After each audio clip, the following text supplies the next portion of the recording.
They told you it was chemistry, that spark, when your pulse quickens, your skin burns, and your mind becomes a prisoner to a single voice, a single smile, a single presence. They told you it was beautiful, a sign of desire, proof that you are alive. But Jung would lean closer, almost whisper, "No, it isn't set chemistry. It is your shadow." Desire, he warned, is never innocent. It is not body against body. It is a detonation, a psychological explosion that unmasks not what you want, but what you lack.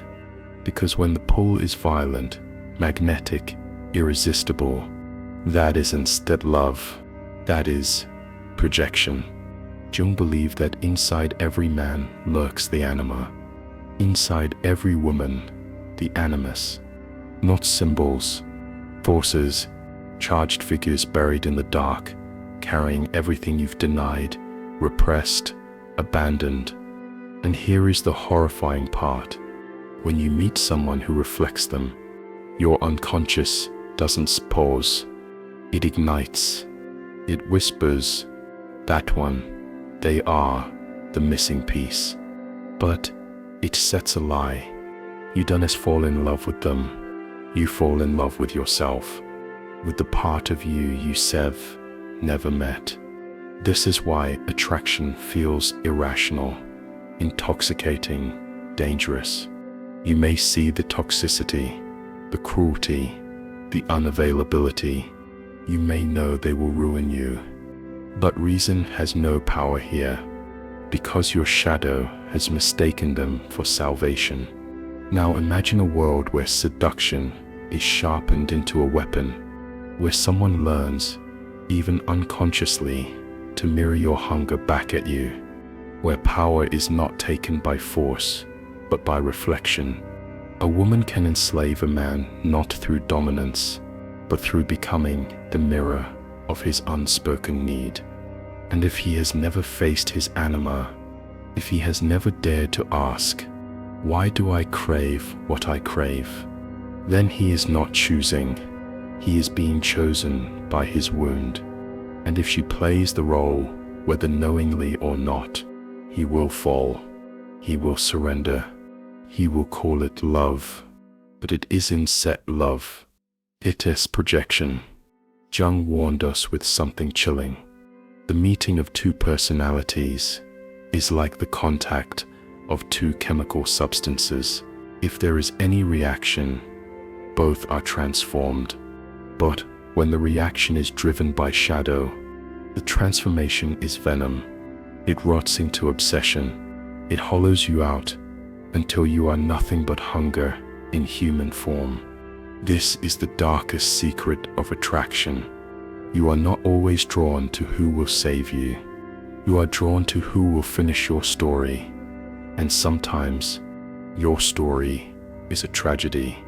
The man who is never truly seen by his mother finds himself magnetized by the cold, withdrawing woman who gives only when he chases. He calls it passion.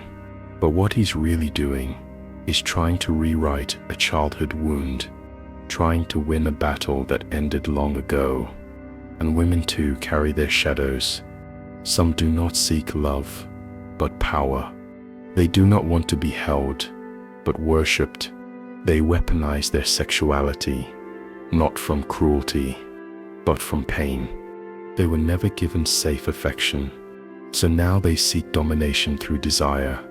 And when a man collapses at their feet, they feel alive, until he asks for intimacy.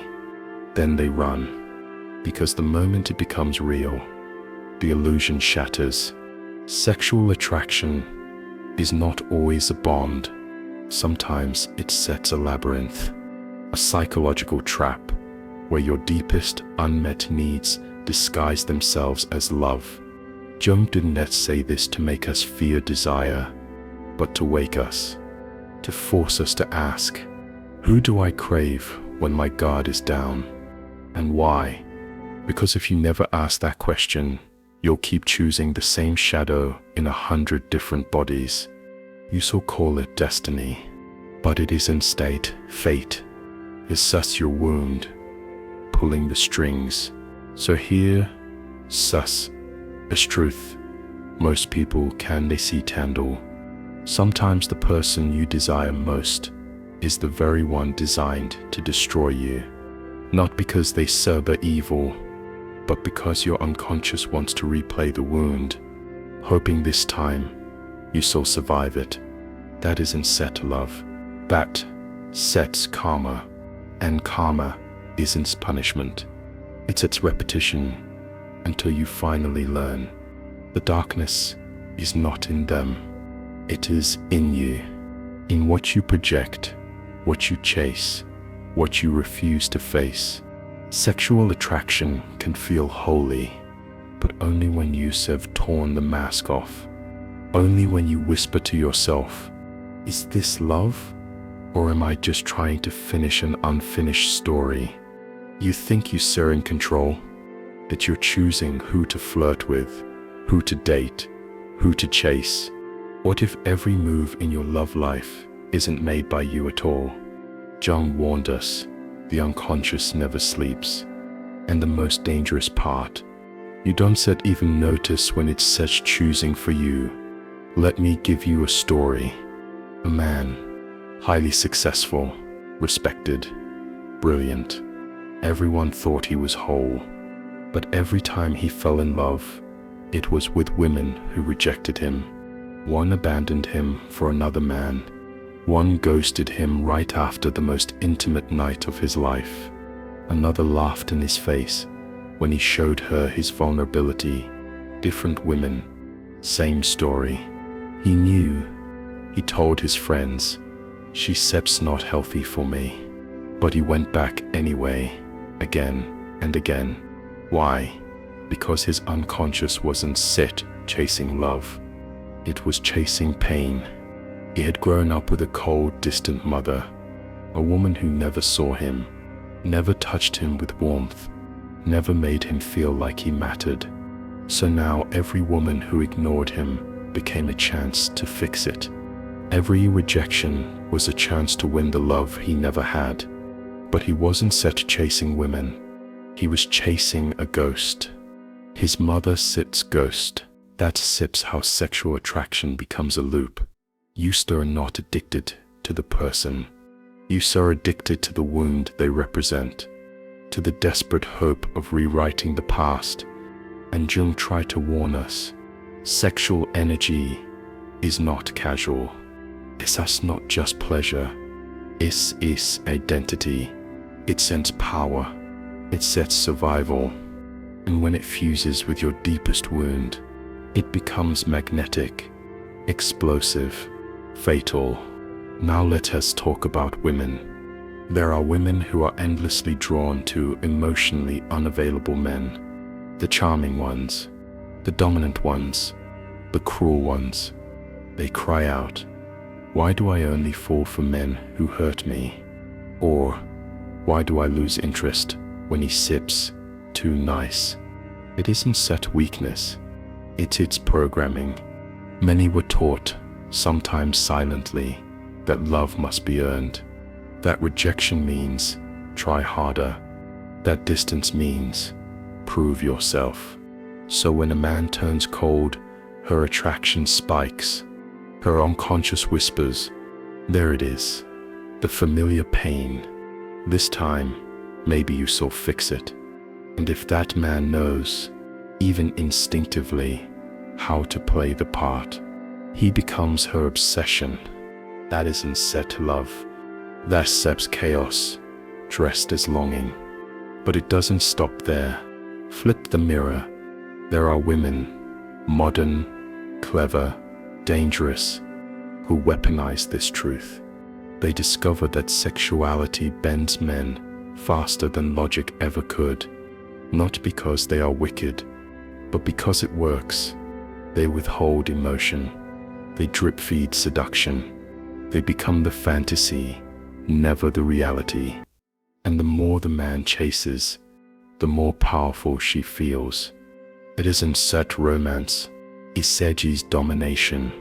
Psychological domination, but disguised as romance.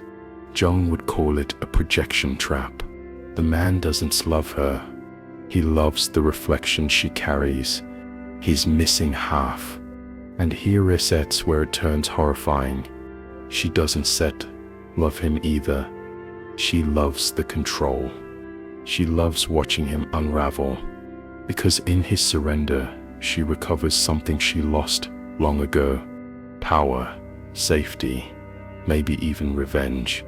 This is the blackest corner of attraction, where two people don't meet with open hearts, but with broken mirrors, where intimacy is only performance, where desire is not a bond, but a weapon. And the more intense it feels, the more dangerous it becomes. Because if you don't know your shadow, it will use attraction as a noose. It will drag you into hell, and it will do it with a smile. Jung didn't reveal this to scare you away from love. He revealed it because real love cannot exist without awareness. You must look at the ones you chase and ask the questions you fear. What do they remind me of? Do I feel safe with them or addicted? Am I myself around them or just the version they want me to be? Because here is the truth. Attraction isn't always alignment. Sometimes it's such a warning, a signal that your psyche isn't starting a new story. It's trying to finish an old one. That's why you hear it so often. I always fall for the same type. Or, I knew they were bad for me, but I couldn't stop. The answer isn't set in logic. It's sets buried in the unconscious. Jung's theory of individuation warns us. Until you integrate your shadow, your anima, your animus, you aren't choosing at all. You are a puppet. Desire pulls the strings, and you call it fate. So if you keep falling for unavailable women, or manipulative men, or chaotic, lust-fueled storms, stop. Ask, what part of me is choosing this? And why does it feel like home? Because until you answer, you shall keep waking up in the same nightmare, just with a different face beside you. The truth is brutal. We are not attracted to people. We are attracted to emotions we've never resolved. And in that chaos, love mutates into a battlefield. You don't just attract what you want. You attract what you are. And if you are carrying wounds you never healed, those wounds will scream louder than your words, louder than your values, louder than your logic. This is the darkest truth of desire. It is not about finding the right person. It is about confronting what your pain longs for. Let it sink in. Most people think they're falling for someone's beauty, their voice, their intelligence. But what if you are only falling for a pattern? The unfinished story where you weren't chosen, where love was withheld, where attention had to be earned. Jung warned, until you make the unconscious conscious, it will rule your life, and you will call it fate. So picture this, a man drawn again and again to seductive, volatile women. He calls it chemistry. He calls it passion. But every time, he ends up drained, broken, empty. That isn't passion. That's possession. He isn't falling for her. He steps falling into his shadow. Maybe he never felt powerful. Maybe his worth was always tied to being needed. So when she validates him, he feels like a god. When she withdraws, he feels like nothing. That isn't love. That it's addiction. Now flip the mirror. A woman who only craves men who are cold, distant, untouchable. She calls it excitement, but it isn't such excitement. It's size recognition, because once long ago she begged for her father's attention, her first heartbreak. Now she keeps chasing men who carry his shadow, not for love, for resolution, but it never comes. Because this is as it healing. It sets repetition. Jung called it a repetition compulsion.